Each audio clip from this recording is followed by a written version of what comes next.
খাসির মাংস। তো খাসির মাংসের জন্য আলু কেটে নিয়েছি গোল গোল করে। তো আলুগুলো আগে ভেজে নিচ্ছি।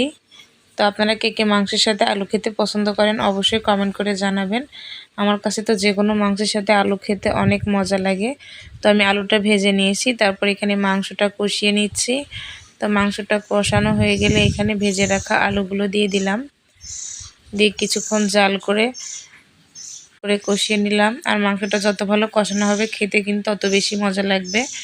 তো মাংসটা কষিয়ে আমি প্রেসার কুকারে সিটি দিয়ে নিয়েছি, কড়াইতে একটু জাল দিয়ে নিলাম। এই তো আমার মাংস রান্নাটা একদম রেডি। খাসির